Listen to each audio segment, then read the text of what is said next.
Hey guys, welcome back to my channel. In today's video, I have 4 very fancy desserts to share with you for you to make this Valentine's Day, or any day, doesn't matter.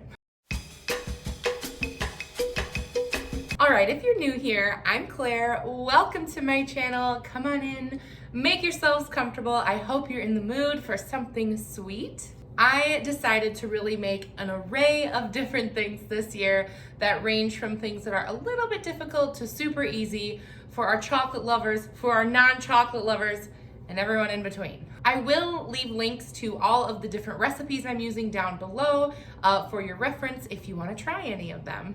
And all right, I know your mouths are watering from looking at all this, so let's get right into the video. All right, this first recipe, you guys, is this delicious, smooth, decadent, simple chocolate mousse. And you only need 4 ingredients. I have 8 ounces of chocolate chips, 4 eggs, heavy whipping cream, and some sugar. Now, the first thing we're going to do is separate these eggs out because actually you only need the yolks. I know that there are lots of handy little tools for doing this, but I find that just putting it back and forth within the shell is the easiest way to separate them. And of course, save those whites, make something with it later. I don't know, an angel food cake. That's something I always think of when I think of egg whites. But don't throw them away because, like, we're in this to save money, right? So use those for a different recipe. But now I'm just going to whip them up with a hand mixer.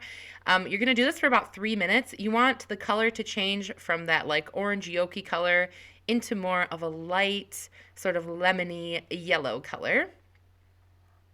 Now I'm going to add 1/4 cup of sugar, and I'm going to use my hand mixer to blend that in.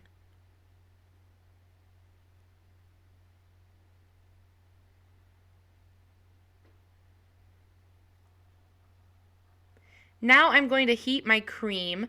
I'm going to put 1 cup in my pan on my stove. Now you do not want to boil this. You want it to be just hot enough. So I have my burner on medium low, and I just keep kind of touching my finger in it. It should be hot to the touch, but not cool enough that you would leave your finger in, if that makes sense. And now I'm going to put half of that cream and mix it into my yolk mixture. I'm doing this really slowly. We do not want to scramble those eggs. We are doing this to just slowly bring the temperature up. And it worked out really good for me. It looks a lot harder when they do it on the British baking show, but probably because they don't have a lot of time, now that I'm thinking about it. So now that we've brought the yolk temperature up a little bit, I'm actually going to pour it back into the pan into the other half of our warm/hot cream. And I'm stirring it as I go, and it just thickened right up instead of like scrambling it. So it was definitely not as hard as I thought it was going to be. And now I'm just cooking that on medium low for about 5 minutes. I definitely want it to be cooked all the way through, and it's going to thicken up quite a bit. But obviously we don't, again, want to boil it. And now I'm adding my chocolate chips. These are 8 ounces of semi-sweet chocolate chips. And I'm just going to slowly incorporate those until they're well combined and I have a nice, velvety, smooth, chocolatey mixture.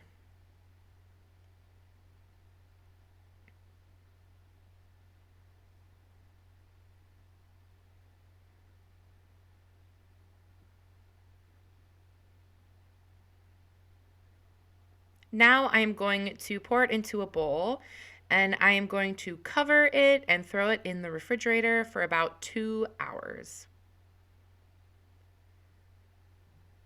All right, so it's been 2 hours, and now I'm going to use some heavy whipping cream. This is 1.5 cups, and I'm just gonna whip it up. If you don't have a stand mixer, you can use your regular hand mixer. That works too.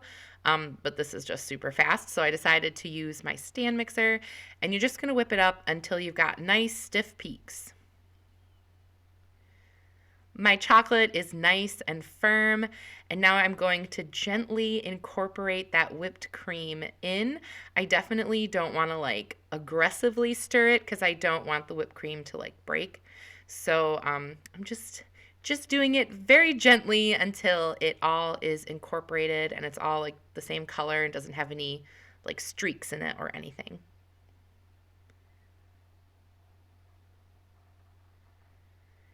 Now today I'm serving this mousse just in ramekins because I think ramekins look like classy or whatever. I'm also using a piping bag to just pipe the top layer on because I did want it to look like more of like something you'd get at a restaurant, but that's definitely extra. You don't need to do that. And also this is a component you could use in other desserts, but I do find that it stands alone just fine as its own. And I'm going to put some sprinkles on top. These are Valentine's themed sprinkles, and I thought they were so cute and just made it a little more like on theme.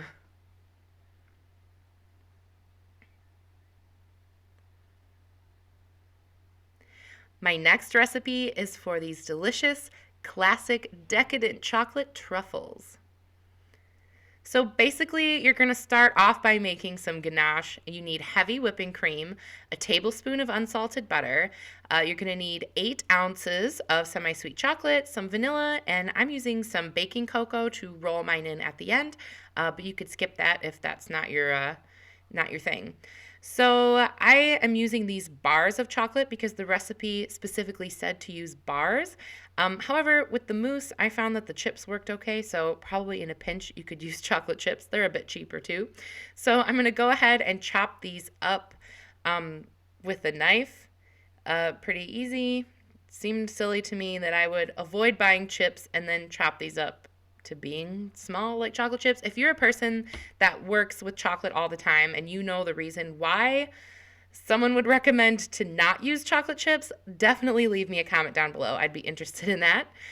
So now that I've chopped those bars up, I'm going to throw them into a medium bowl. And we are going to heat our cream to pour on top. Now you could heat your cream the same way we did with the mousse on the stove. However, just to show you how versatile this is, I'm going to do it in my microwave.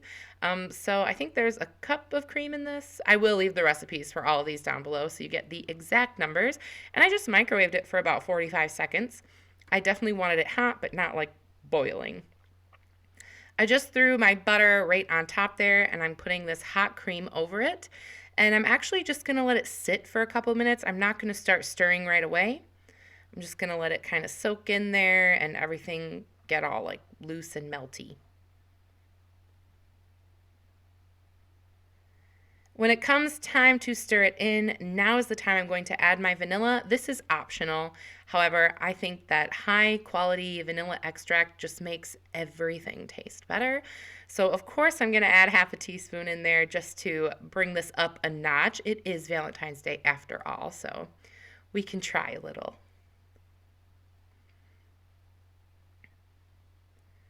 And once all of this is nice and combined and everything is all melted and silky smooth, oh my goodness, I wanted to eat it just like that. Now we're actually going to cover it and put it in the refrigerator. This time, to avoid some condensation on the top layer, I'm actually going to stick my plastic wrap like directly on top of the chocolate. After a few hours, it will be nice and firm and ready to shape into balls. Now, if you wanted to make this a different flavor, back when it was liquidy, you could add some hazelnuts. You could add, instead of vanilla, you could maybe do some orange flavoring or some raspberry. This is really a blank slate, but I'm really going with a very sort of classic spin, and I'm just going to roll mine in some cocoa. I really love that sort of chocolatey but bitter outside with the really rich sweet inside. And as I was doing this, I thought that maybe it would have been a good idea to use a meatballer. I don't know if that's something people normally do when they make truffles, but I used a spoon and it worked okay, but I kept thinking, wow, a meatballer would have been really handy right now. So it melts pretty quickly in your hand, so you have to work pretty fast. You can always pop it back into your fridge. You can always make little scoops of it and throw those in your freezer before rolling it. I also found that once I started rolling it in the powder, it was a lot easier to shape because it was way less sticky. So this took me a couple to sort of figure out like the best method, and if you give it a try, just kind of mess around with it a little bit till you find the best way. But I think they turned out gorgeous, and they were super easy once I got the hang of it. And I ended up putting them on a tray and then sticking them like in my fridge just because I did want to keep them nice and firm. I think rolling them in sprinkles would be super cute. Rolling them in chopped nuts would be cute. This is just a really blank slate of a dessert, honestly.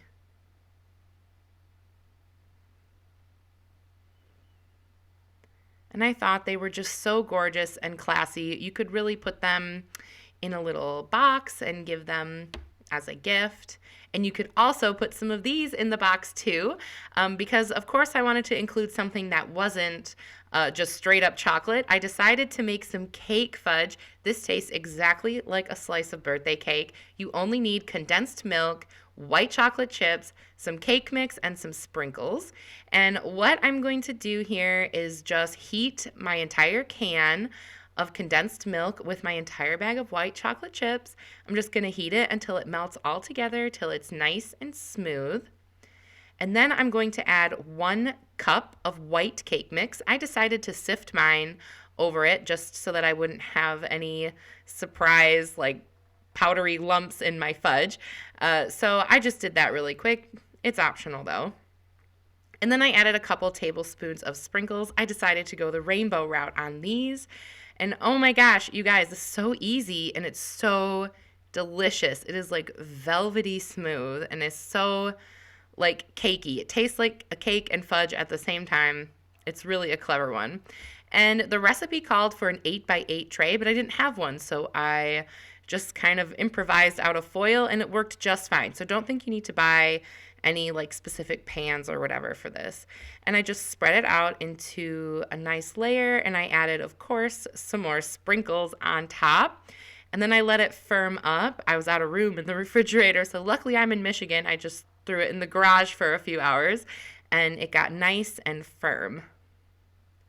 And then I was able to just divvy it on up and imagine some of these slices along with those truffles in a nice little box. Oh my gosh, anyone in your life would be so happy to receive that. Homemade fudge just seems like such a loving gift to give.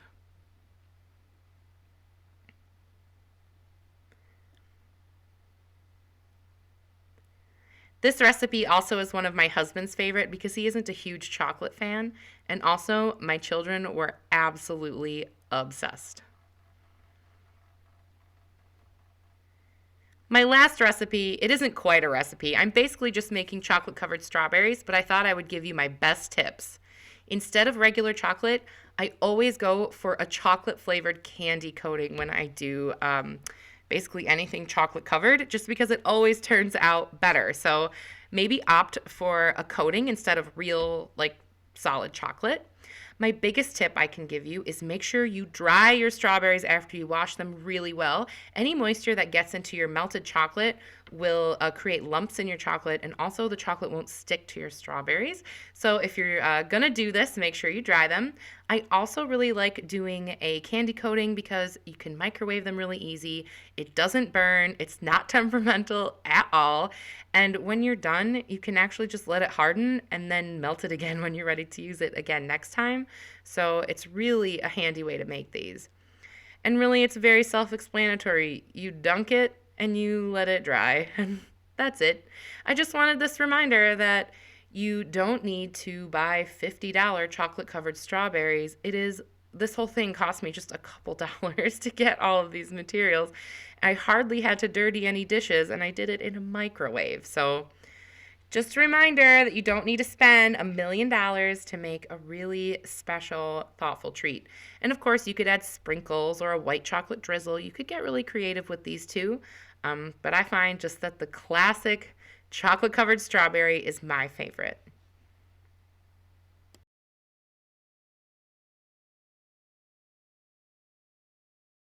All right, you guys, these are all of my desserts.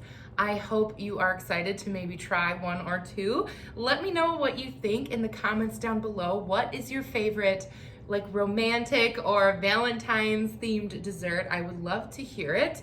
I think my favorite is probably the mousse, just because I've never done it before.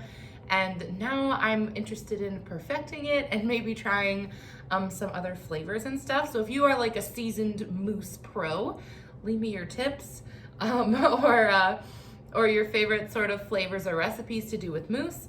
So yeah, thank you so much for watching this. I hope you are inspired to maybe get a little bit more creative in the kitchen this Valentine's Day instead of spending a ton of money on one of those berry delivery services. You know what I'm talking about. Be sure to hit subscribe if you haven't already, and of course, come on back for more of all this kind of fun stuff, and I'll see you in my next one. Bye!